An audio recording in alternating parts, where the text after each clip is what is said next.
It's sort of like seeing a horror movie and you see Frankenstein when you're little and you think, oh my gosh, Frankenstein is real and it's going to come get me tonight when I go to sleep. That's why they're scared of going to sleep after watching a horror movie because they think it's real. Same thing with social media. They see something, it's flashy, it's attention grabbing, and they think, wow, this is cool. This is really real. If I get these shoes, I can jump 10 feet in the air.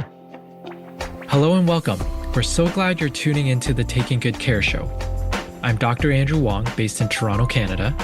And I'm Dr. David St. Arnaud, based in Edmonton, Canada. We're two practicing psychologists with over a decade of experience each, working in a variety of settings and supporting diverse populations. Thanks for joining us. We hope you enjoyed today's episode. While we're both practicing psychologists, our podcast is intended purely for educational and entertainment purposes. It's not a substitute for professional mental health care or treatment. If you're in need of support, we strongly encourage you to reach out to a licensed mental health professional in your area. All right. Good morning, Andrew. Good morning, Dave. It's another Friday, and I love how we were just talking about how busy our week has felt, even though it's a short week. It's we had a long weekend earlier this week. Yeah, I keep reflecting on our burnout episode and making sure I'm monitoring my own limits and definitely bumping up to some of them this week, and glad that we're at the end of the week and have a bit of a reprieve on the weekend and get back to it. I was monitoring it this week too, though, and I'll be very honest and transparent that I have not made it to the gym this week. Mm. I did, get outside more on the long weekend, but it's just been that time of the year. But I also, based on our conversations and all of our episodes, just trying to be self-compassionate and just be like, it's one of those weeks. And, consistency is thrown out the window a little bit, but I'll make a concerted effort to make it back there. Yeah, I think we're both. I mean, the more you talk about something, the more it's top of mind, right? And I think when you say something publicly, like we're doing, it also commits you to something. So I know last night I was thinking, oh, I'm going to prep more for these podcasts and get a better outline done. And then I said, I need sleep. So I went to sleep. The dog woke me up early this morning, so I was able to kind of be up earlier than I normally am, and then got some prep done. And I feel like it was a win-win. Yeah. Yeah. Well, I think there's a few words come to mind. Self-preservation. Giving ourselves permission, that word permission, to let go of something for an evening or for a day or a week. But also knowing that we'll get back on track, right? And it's funny because and flexibility, that's the other word that came to mind. Being able to be flexible. Like this morning, I was running 15 minutes behind. I messaged you, and I'm assuming you're okay with it. Absolutely. Yeah. Yeah. So, I mean, we could keep going back and forth around this, but we actually have a pretty topical topic today. We're going to talk about social media and scrolling. This is something that, I think is affecting almost everybody at this Hmm. point. Yeah. Younger and younger, I think, and this shows up in our office. This is showing up in the media. This is Yeah. showing up in research. So, Yeah. yeah, I think it's a new challenge, even though it isn't all that new. But like in terms of the human species, this is kind of a newer challenge, and so we can, yeah, look at from a psych perspective. It's evolution, right? It's environmental evolution. Something's placed in our environment, and our brain, our behaviors are adapting, and it'll be interesting to see where we're at 100 years from now. You were saying younger and younger generations, but I would argue as well the older generations, right? I take a look at my parents and they're not young per se, but they're on their phones as well, right? I would say that probably even more so nowadays. My mom used to call pretty frequently, and now she is using WhatsApp and voice recording and messaging and emojis and icons and They're adapting as well, the older generation. Yeah, yeah. And I mean, with any change, right? It's like, what have we gained? What have we lost? Right. And so I want to have like a balanced discussion about this, right? And it's Yeah. not all bad, but there is a lot of bad. There is a lot of, I use this word with the anxiety when I was listening to the episode again, but like there's a sneaky ways that, marketing, advertising, corporations are using, this media to connect with us in ways that we might not be aware of. So I think having this discussion might help clarify Yeah. or inform us so that we can essentially make more informed decisions about our Yeah. use of media. This may end up being a two episode stack because there's just so much around this. And research is still new right now. It's still it's a phenomenon that's still in its infancy, but it's proliferated so quickly. And actually, we were inspired to record this episode because after recording with Dr. Bill Welton, talking about the history of psychology and this idea of romanticism, this sort of Eurocentric idea of, just letting yourself be, express yourself in any way and do it freely without this fear of judgment. This is where this was born out of, social media influencers, people putting themselves out there. Uh, you know, how genuine is it? Right. But it sort of goes hand in hand with this idea of freedom of expression. Be yourself, express yourself however you want. Now, the variable that's always talked about, are you actually being genuine, or is this your job? Is this your purpose? And if so, how genuine is that? And I guess hence the term social influencers. Who are you trying to influence? And we certainly see it with our daughter, who will sometimes just grab our phone and she's scrolling. And it's like, oh, get off that phone because we know that she's going to be influenced pretty easily. And with what? Who knows? Yeah, I mean I forget where I heard this it's a while ago, but like Apple phones and Apple products were designed for like a 2-year-old to be able to kind of turn it on and access certain things. And you think about that, like that's a brilliant kind of strategy, right? Because now the younger generation, the younger kids can access this product, but also the older generation that didn't grow up with it, right? So if you make it kind of simple in some ways, then once they're in, you can keep them there. And we'll go Mhm. through some of the like strategies that these companies are using. But even just a quick check for yourself as you're listening, how often do you find yourself constantly checking your phone? Do you have anxiety when you're not with your phone? Trouble focusing, trouble sleeping, emotionally kind of feeling numb, Yep. this like doom scrolling, feeling worse after looking at social media, feeling worse about yourself or your life circumstances. Yep. And then Exactly. using it to, I mean, the last one I was going to say was like using it to avoid life, right? And so all of a sudden this looks a lot like addictions. Right? There's a lot of overlap and people are saying I'm addicted to my phone, right? Like they're using that language. And so yeah, I would say I like the kind of metaphor of like the phone is, sugar or the phone is, other things that our brain was kind of designed to be attracted to, and then it's exploited in some way because too much of it is really not healthy for us. It's like sugar and anything else in general, too much or too little of it. I think nowadays, it's funny because I hear some families who will say, well, my child is this age or in this grade, and all their friends are talking about it, right? And so we feel really badly if they have no access to it whatsoever, right? Yeah. And so then socially, they're kept out in the loop. So it's like that idea is like, I don't think it's so much all or nothing. and every family has to make their own decision of how much. But, if we give nothing, is that also a detriment?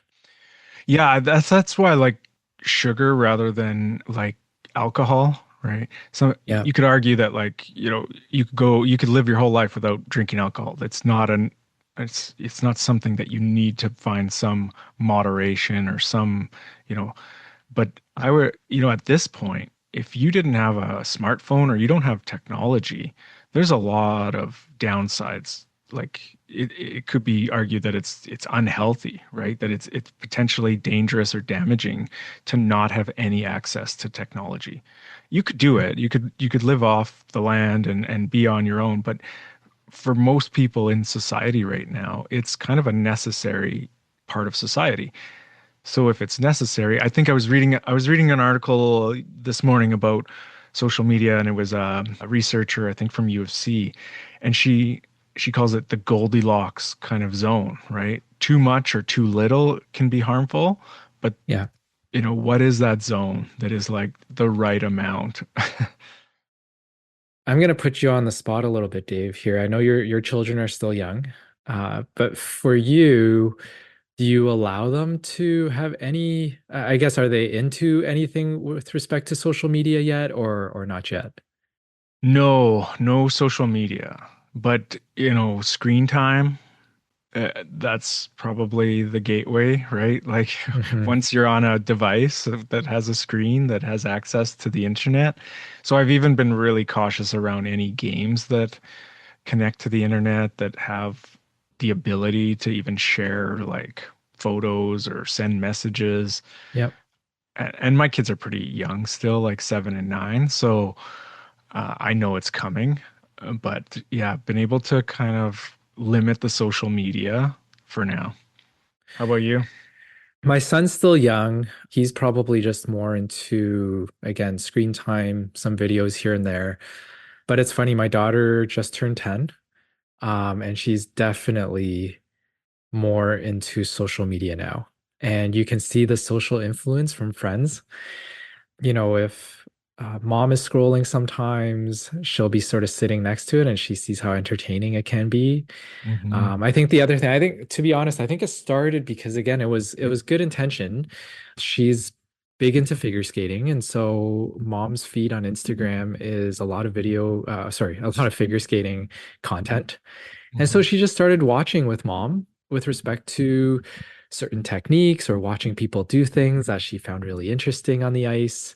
But it's funny now when she wakes up in the morning and if mom's phone is lying around, she'll go for it and she's quiet for a while. And then we see what she's doing and we have to tell her, phone down, go get ready. Hmm.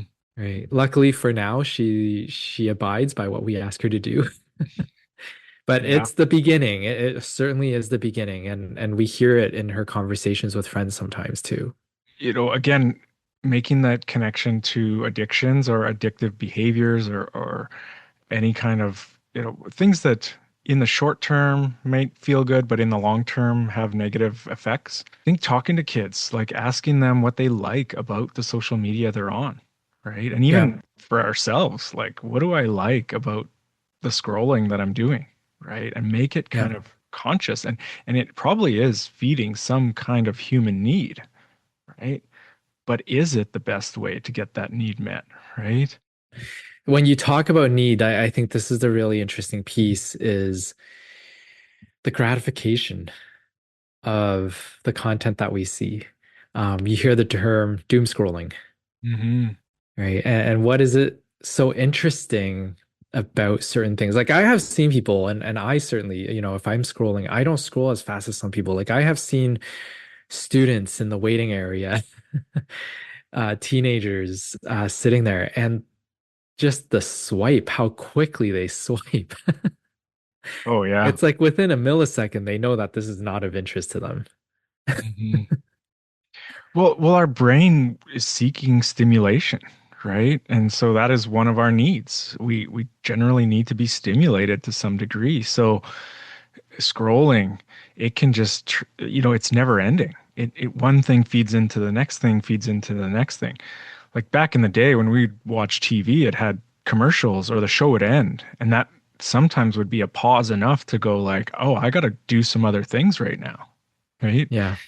So again, I think these media companies have really hired some great behavioral psychologists to make it really hard to move away from it or to not Hmm. even to not look at it first thing in the morning, to not look at it last thing at night, to yeah, I think we are more and more going to have like strategies and coping, like this will work its way into schools in terms of like how do we manage this thing that can be consuming and have some really negative consequences that we're just starting to be able to, you know, document and research. So I guess even I'll reveal a little bit about myself in terms of my own use of social media. I honestly don't think I use it as much as some others do. I try to make it a point at bedtime to just go to bed, but I know there are a lot of people, and there's a lot of memes out there talking about this too, right? Whenever there's downtime nowadays, it's let's scroll, right? Before bed we'll scroll, waking up we'll scroll. It's funny if we were to do a social experiment in the in my waiting area between teenagers and adults, Mhm. everybody is scrolling. Yeah. Even in my time at my office here, it's been, I think, 11, 12 years. We used to subscribe to magazines, right? And have Yep, those available in the waiting room. And now yep, it's like everyone has their own device, their own entertainment, we don't need to purchase magazines anymore for the waiting room. And that's yep. just over the last like 10 years. Yeah, I still have magazines in my waiting room though, We do just in too, but case. they just collect dust. Yeah, sometimes I'll see that they've been shuffled around, but otherwise, yeah, yeah. And it's funny too, just anecdotally, everything is so accessible nowadays. Sometimes you'll hear like the first few seconds because the volume is so turned up on somebody's phone. It's on Yeah. the loudest setting. Yeah. And then you can totally hear them scrambling to turn it down. The way our office is, like we expanded and so my office space is to get into my office, you have to walk through the waiting room. So I'm at the end Yeah, of the waiting room. yeah, So whenever I leave my office or whenever I'm coming back, I'm walking through the waiting room and there's seating on both sides of the aisle kind of thing. So yeah. yeah, people's phones are out and sometimes I accidentally kind of see what they're looking at or like you said, the volume's really loud and I'm like, oh my goodness, what's going on here? Or even that my office is right outside the waiting room, I'll just have my door open and I can overhear. And there is, again, so much of this that is just regular everyday stuff because we see families here too, right? So sometimes parents are here with their kids, and one of the kids is in an office and the other ones are in the waiting room. And it's like, here, take my phone, or here, like, or the tablet isn't working. Right. So again, this is commonplace now. I don't think anyone would be surprised to go out in public and see kids on their parents' phone or on a tablet because, yes, they're quieter. They're easier to kind of shuffle from one thing to the next when they're engaged in a tablet or a phone. Just shifting the conversation a little bit. The idea that, I hear a lot nowadays of people considering, especially young people, putting themselves out there as influencers. I probably hear this more from some of my high school students and some of my college slash university students. That they put themselves out there. They will express perhaps political views. I have people who tell me that they're filming themselves at the gym about their workouts. I've had teenagers tell me that it became pretty addictive because they put a video out and it became viral. Mhm. And then they become sort of sucked into the vortex, so to speak, and they want to make the next viral video. Right. And the next one and the next one. And they're always trying to gain as many likes. And, they sort of see themselves as a failure if they don't reach the number of likes that they got in the last video.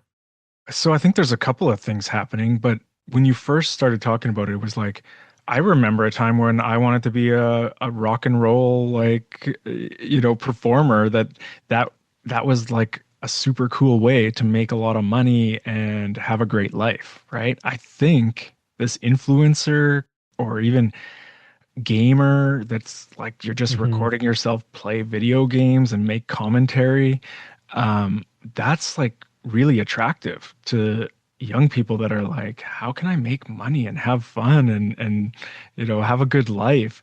Hmm. There's an opportunity. Most kids already have a phone. There isn't like it's not like they need to save up or invest anything to start their influencer career. Yeah. And I guess, when we look back at our generation, growing up, you had your sort of weekly drama or sitcom that you followed, and people might think, "Oh, I'm going to become an actor." Hmm. Right? That seems like a really cool and fun Hmm. experience and job, right? Look at the glamour. And I think this is what we're now seeing in the social media world. Oh, this is a total aside, but I'm going to throw this out there. As adults, like I've been approached and been aware of other like what they call network marketing, Oh, yeah. and this idea that like, hey, you can sell this product and you can, it's an easy way to make all this money and to maybe move away from a job you don't like, and there's a lot of attractiveness to it. But when I started doing the research and just one specific product that I was met with someone about, and it was like the average income that someone actually made was terrible, right? Like, so Hmm.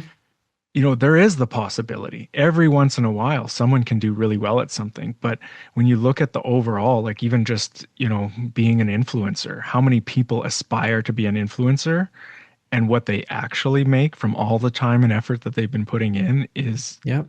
people knew that if people were aware of it, then they could make different choices about things. Yeah. No, it's like athletes, professional athletes, right?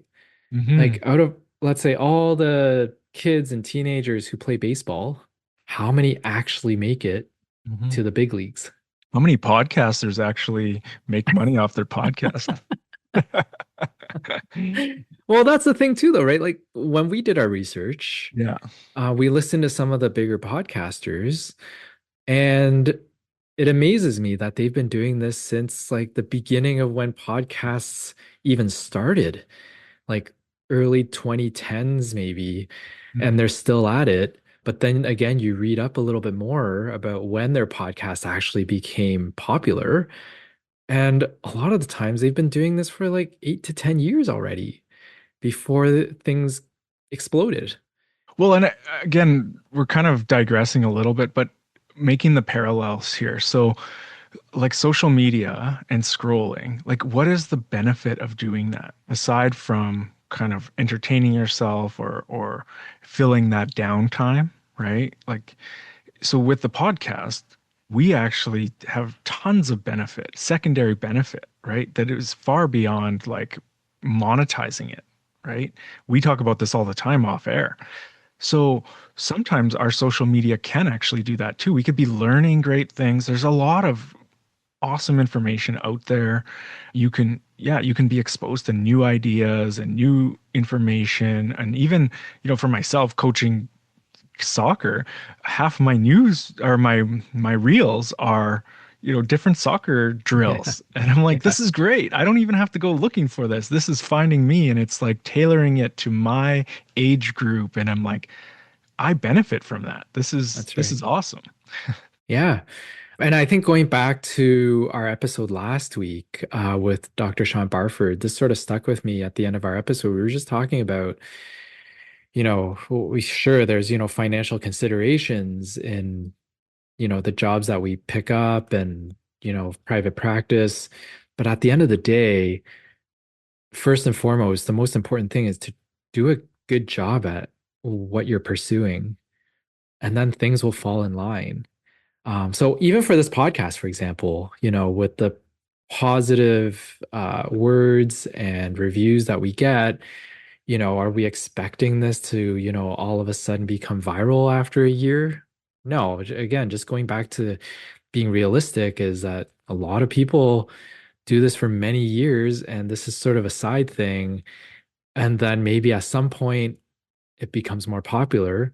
And great if that happens, but it's also not our goal to have this blow up and this becomes our sole purpose. I think I'll bring us back to our topic here of social media and scrolling. I think we could go through some of the common downsides of it that people are somewhat aware of. We can also talk about, like we said, some of the positive aspects of it, seeing it as, just another part of life that we need to be mindful of. I think that is probably the biggest thing to take away from this is Mhm. actually becoming more mindful because I think these platforms, these companies, they've designed it to be almost automatic. I don't know how many times I went on my phone to check my email and I saw that I had a notification on a different app and I went on that app and then I was like 30 minutes later going, what did I go on my phone for? So, knowing that there is forces intentionally exploiting our weaknesses Yeah. in this area and then being able to adjust for that and compensate for it in a really mindful and intentional way. Even I think this is common knowledge at this point, but I'll just emphasize the algorithms are pretty amazing. And I don't know what else our phones record off of us, because if I'm just doing research on Google for a tow hitch for my car, Yeah. next thing I know, I'm scrolling and there is some video about scrolling or an ad about, oh no, sorry, about tow hitches and an ad about tow hitches, right? So again, I think we have to be, to your word, being very mindful that there are forces out there that's trying to grab our attention, and to steer us a little bit away from our intentions. Actually, there's a word for it. They call it like attention economy, right? Hmm. And so these platforms they're monetizing attention. The amount of people that are accessing the platform, the amount of people that are staying on it for a certain time, and the longer they can keep people's attention, the more they can profit from it through advertising, whether it's direct advertising or product placements or other kinds of sneaky advertising that, yeah. So if you, just like an influencer, if you have a large following, then you are going to attract companies that are going to pay you money to talk about their product. Yeah. And again, I think we have to be so careful about what influencers are trying to, lack of a better word, influence, right? Are they selling a product? What is their intention? What do they get out of it? Hmm. So this is where I think for young people, that critical thinking, Hmm. right? It's so important to teach critical thinking skills, to decipher hidden messages, to read between the lines. And it does take higher order thinking in order to do that, right? It takes a degree of skepticism. And kids don't necessarily have that early on, right? They're so easily influenced because they just think, oh, whatever I see is true, it's real. Right. It's sort of like seeing a horror movie and you see Frankenstein when you're little and you think, oh my gosh, Frankenstein is real and it's going to come get me tonight when I go to sleep. That's why they're scared of going to sleep after watching a horror movie because they think it's real. Yeah. Right. Oh, Same thing with social media. They see something, it's flashy, it's attention grabbing, and they think, wow, this is cool. This is really real. If I get these shoes, I can jump 10 feet in the air. and that's probably like, uh, again, there's some really creative, really sneaky ways of doing this, right? You can have people with credentials talking about things. So it's like, oh, there's a doctor saying this, or there's a nurse saying that. And, even just that critical thinking lens, I remember I had a course and we had to like look up journal articles, like peer-reviewed journal articles. And we read the articles, but we also had to look up the authors and what the authors' backgrounds were and what their interests might be or how they might be biased in terms of what they're researching, even though research is, intended to minimize or eliminate bias, but it's always there. It's inherent in everything we do. So if we assume that there is a bias there, then we can be a little more critical. And often people will say things in my office like, they say this, or this is something about they or them, or, and I'm like, well, who's they? Right? And they're like, and they have to think, right? Because we often remember the message and we don't remember who gave us that message. And I'm guilty of that too.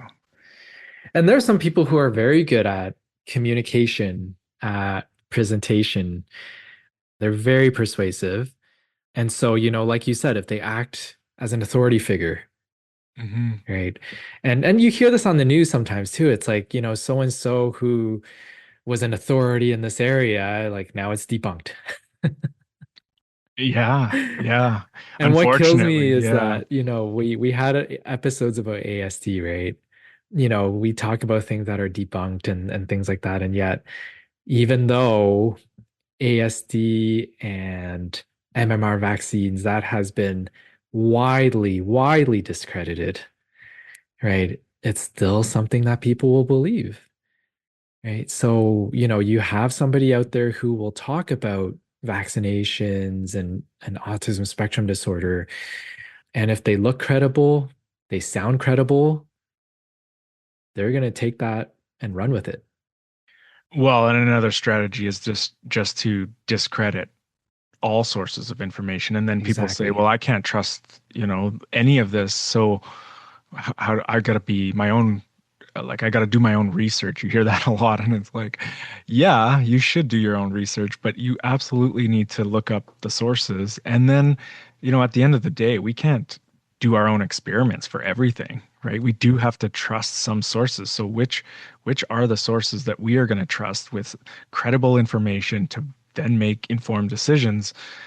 That's a trickier and trickier in this internet age. Well, I think this then speaks to the social psychology and the importance of understanding social psychology, right? Like you have people who will gravitate towards groups who think alike because, as we've heard now over and over again, especially on a political level, you can discredit all you want about the other side, or about the side that you believe in. Sorry. But at the end of the day, if this is part of your identity, doesn't matter what anybody says. You're going to hold on to that belief and that identity come hell or high water. Well, and we say this all the time about how our brain's kind of hardwired, and it is to a large degree hardwired to hold on to beliefs and to make sense of the world in concepts and categories. And so that actually feels nice for our brain to be confirmed. And even with the algorithms for our scrolling or our video feed, it's that it's actually confirming what we already believe, Yep. right? And it's picking up on our beliefs. And Yep. that feels really nice. Like we're not alone. There's evidence for this, right? But we don't get to hear the other side. And so there's a real danger of like getting really rigid beliefs about things and not Yep. being open to new information or other perspectives. And it's belonging to that social group, right? The safety. And we will always gravitate towards a group. I mean, again, if I use kids as an example, I will always hear, since I've been practicing, to this day, I hear from parents, or even teachers, that child is a really good kid, but for whatever reason is just hanging out with that crowd, the crowd that gets in trouble. Well, there's probably a reason for that in terms of belonging, right? I have no doubt that that child has tried to belong to different groups. And when you feel accepted into a group, you form your identity around them, right? And the same thing with social media. You get these algorithms, you see in the comment section, right? Again, how many people go to the comment section to take a look, right? To confirm your belief, your views, your perspective. And when you see all these comments that agree with you, it feels warm and fuzzy, Hey, it's like, oh, look at all these people who have the same views as I do. Hey, I belong. Yeah. Yeah, I think again it feeds into a human need, right? And starting to identify what needs are being met and possibly in like a superficial way, right? That doesn't actually lead to a, you might still feel quite lonely, right? But for a little bit of time, it helps kind of numb out or make you feel more connected to other people that you've actually never met, right? The more we talk about this, Dave, I think the more I reflect back on our episode with Bill and this history of psychology, and he very briefly talked about Maslow's hierarchy of needs, right? And I think if you were to draw that triangle nowadays of the hierarchy of needs, it makes me wonder if there's a shift in what sort of belongs in terms of safety and psychological need. Because I think people long to be a part of a social group probably now more than ever because of social media, right? If I don't think this is cool, what does that make me? And if I think this is cool, but my friends don't, what does that also mean? We are a tribal species, right? Like we're not getting away from this. We feel more comfortable in groups typically, right? There's safety in numbers is what people will say, right? So if you find that community, if you find that connection online and you know you're not alone, that can help feel better. You feel less anxious because the world is a scary place. You were talking about that news or that I say newsreel because that's my reels sometimes it's like news, but the scrolling and the getting videos that are confirming your own beliefs or your own biases. For myself, I actually early on like I'm kind of old. I- I'm Gen something that I don't even know what Gen I am, so I'm that old. And the Facebook that I would use as my kind of social media, there were friends that I had that were posting things that I didn't agree with, that I didn't like. And I remember kind of being on the fence of like unfriending them so that I wasn't seeing that. Or you can even now like silence it or like turn it off without unfriending someone so they don't even know that you're not seeing their content anymore. Hmm. But I intentionally wanted to see it, right? I wanted to see what other people are saying or like Yeah. views that are different than mine that I don't necessarily agree with, but I still think it's important to expose myself to different views and to Yeah. possibly change my own views, that is still an important thing, even though it hurts my brain. You're a different breed, Dave. You've got a different brain that's working there, but I think it's a very balanced one, right? I think that's what you're alluding to is finding balance. That's part of critical thinking, right? Wanting to perhaps see both sides and doing your research to figure out, hey, this is my belief, right? This is my conclusion after hearing both sides of the story. Or 10 sides of it, right? Like especially on the internet, it's not just right or left. It's not just, two things. It can be more. And naturally, that hurts our brain, and we tend to avoid doing that, right? Especially Hmm. if we're stressed, especially if we're tired, especially if we're hungry. We look for simple answers. We look to confirm what we already know. So again, these companies can exploit that. And they know that we're Absolutely. tired and they know that we don't want to think too hard about things. So they're going to give us this junk food, this brain junk food. Yeah. Well, I think we live in a society nowadays where everything is being made easier and easier. And I think, again, in 10 years, 20 years, the way our brain evolves will be very interesting, right? Everything is about convenience. How do you get your food easier, right? How do you get to places easier? The whole idea of that social economy is, even with, the human resource, how do we use people to make things more accessible than ever before? Hmm. For the people who can afford it. And so now we don't even have to lift a finger to order something online. We just tell some device to order this for us, and it's going to be at our doorstep the next day. Like, Yeah, so I think you bring up a really important point that I wanted to touch on at some point today is that, there's still a lot of controversy. There's still a lot of uncertainty in terms of like, what is the actual effect of this social media or scrolling or whatever the app or gaming or like, does it actually rewire our brain? Does it change our brain and the way it works?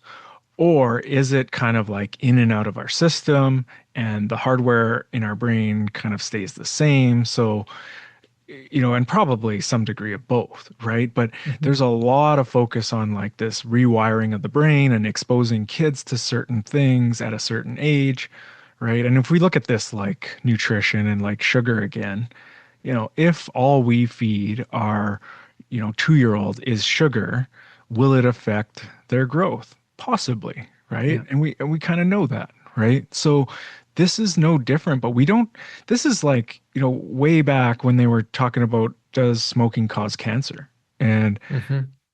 it wasn't clear. There was a Hmm. lot of arguments that said, no, it's lifestyle choices that people who smoke also do these other things, and this is the reason they might have higher rates of cancer, right? Even Hmm. though the cancer was found in the lungs, right? Like but there was a lot of ways to say, no, no, no, no. This factor alone does not cause this. And I think that's where we're at right now with social media and screen time. There's still a lot of debate out there, but we know that to some degree, everything we experience or expose ourselves to has some effect on us. Yeah, no, it's true. I remember working with clients with brain injuries, and these are somewhat older clients, and the same debate happened with seatbelts. Do seatbelts save lives? Hmm. Yeah. Right. And to be very transparent, when I lived in Hong Kong, I remember lived there until 5 or 6 years old. Um, Sitting in the back seat, it wasn't mandatory to have seatbelts. And Yeah. so I remember very clearly coming to Canada, and I guess it was more seatbelt forward here when we came. And, uncles and aunts and cousins would be like, put on your seatbelt in the back. And we're like, why? Hmm. Right. But then I hear from clients, like I mentioned, like they got their brain injury because they flew out the front windshield. Yeah, but you'll also hear, at least I heard, tons of the arguments that, the person lived because they weren't wearing a seatbelt. That if Right. they would have been Exactly. wearing the seatbelt, they would have died. And yeah, that's possibly true, right? But when we look at the big picture, the overall, that's where like research can come in. And you're saying that I was thinking about even like winter tires. People say like, oh, the winter tires don't. But I got to watch like an actual experiment of showing like, and they isolated the variable of like the winter tire on the same ice versus an all-season tire, right? And the stopping distance, how long it took from going the same speed to applying the brakes to stopping. But Yeah. with these human things, it's really hard to isolate these variables, Yep. right? Is it screen time? Is it sugar? Is it exercise? Is it like the list goes on and on. And that's why I think mental health is so complicated because Yep. there's multiple variables, right? I even think about as you were saying that, Dave, sort of my scientific researcher brain turned on. And even if you were to say, let's isolate the variable of how much time someone is spending on the screen, how trustworthy is that, right? Like we're talking about how addictive some things can be. And if you say to somebody, okay, well, as part of this research experiment, and in the next 2 months, you're only going to be allowed to be on your screen for 30 minutes a day. Can they? For every day for 60 days and being 30 minutes on a screen, how trustworthy is that isolated variable? Yeah, well, and I don't even think that would be isolated. Like what's on the screen, right? Exactly. So, that 30 minutes might be different depending what kind of screen use. And so there's a lot of I mean, I think we can kind of anecdotally know that being on a screen 24/7 is not going to be good for someone, right? Yeah. And Yeah. and that it likely could change the way our brain kind of perceives things and because it is like a sensory thing. It's vision, it's auditory, it's Hmm. you know like like thinking patterns.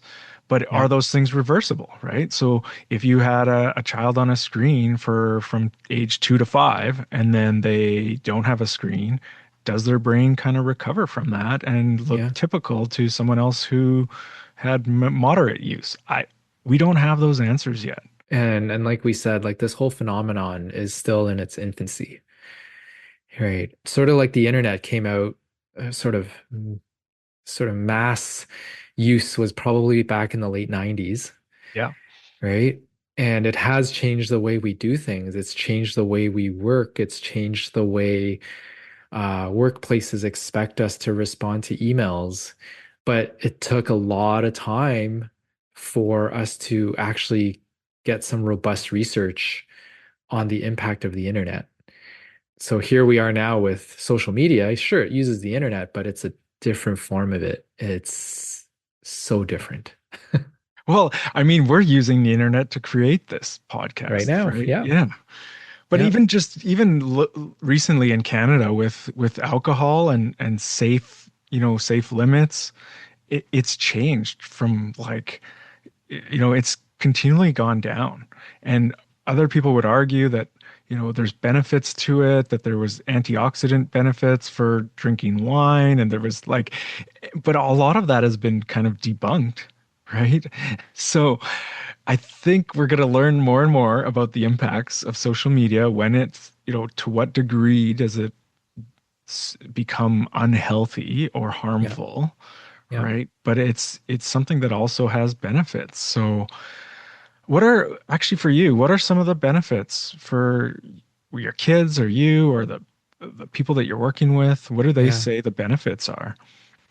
So I think for me personally, to your point about soccer, like learning new drills, for me, coaching baseball or having my kids play golf, I've seen new ways of, certain drills that are actually really good. And it's like, oh, I'm going to save this one, right? Or I'm going to show my son this drill and I'll show him the video. Or, this is how you make a better swing in baseball, right? Do you see how the guy's hips are not opening up yet and stuff like that, right? So that is sort of our shared enjoyment, which I see as a positive, Hmm. right? Or sometimes even with meal prep, it's like, oh, we've got all these ingredients. This could be like a really easy weeknight meal. And I'll share that with my wife and be like, okay, yeah, let's try it because we don't have time in the evenings, but we also enjoy cooking and making our own meals. So let's do it.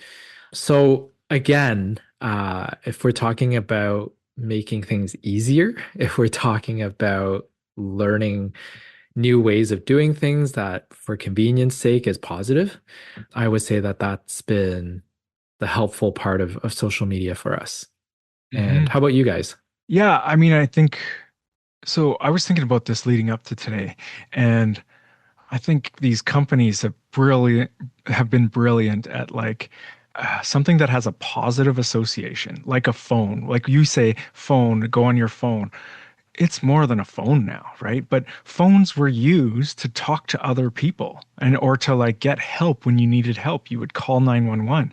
So phones still have like this really, no one would say a phone is bad for you, right?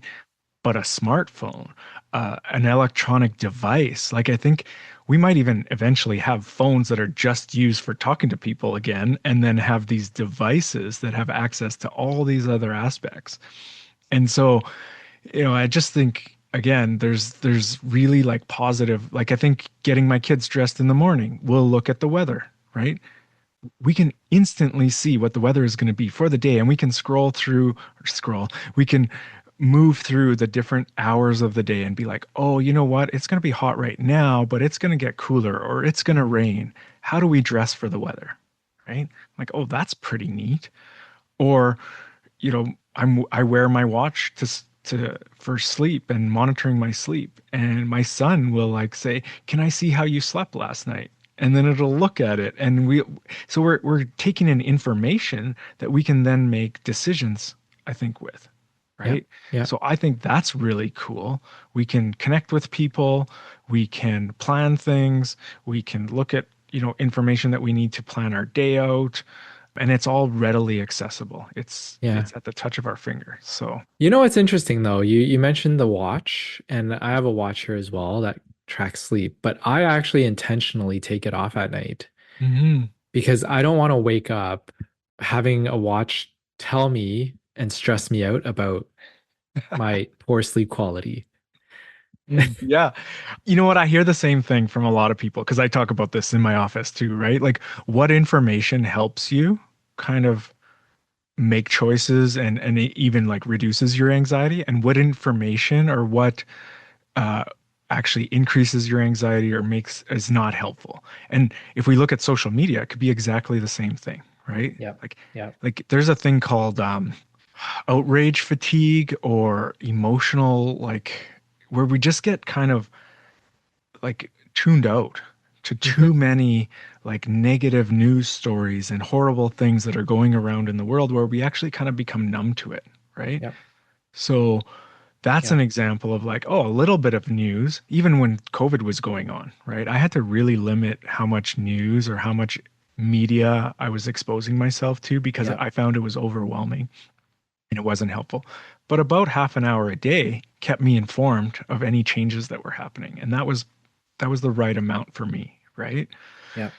So I Yep. think with our sleep, data or metrics or whatever you want to call it, right?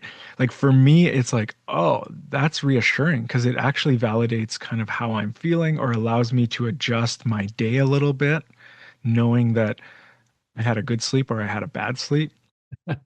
I laugh because Yeah. I'm just like, and you probably know this about me already too.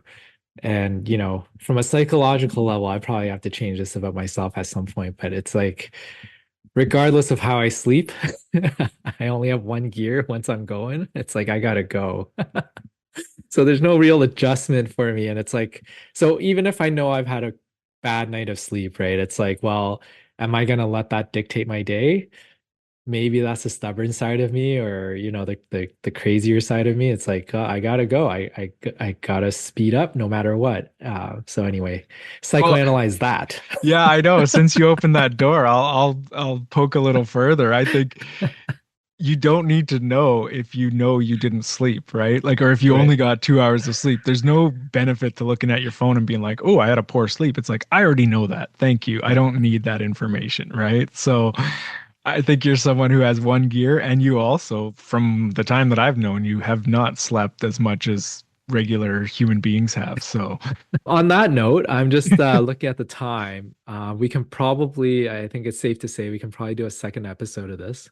yes. Probably switch gears a little bit in terms of other impacts of social media. And I think, if possible, I'd like to sort of take a deeper dive into perhaps those who are creating content and, the mental health impacts. And I know we alluded to this earlier, but even those who want to go into this profession, right? And whether or not you make it, and how does that influence your self-esteem when your potential job is being liked by other people?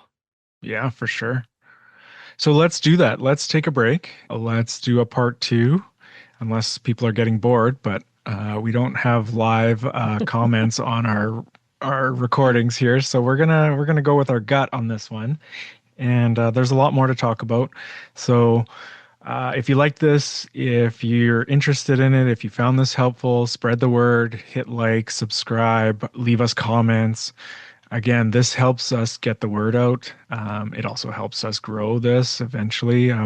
It does take our time and our effort to make these. So at some point, it would be nice to be compensated for it. Full disclosure, and those little ads that you might get here and there, do not do that. So, yeah. Anyways, 10 years from let's now, Dave, 10 years from now.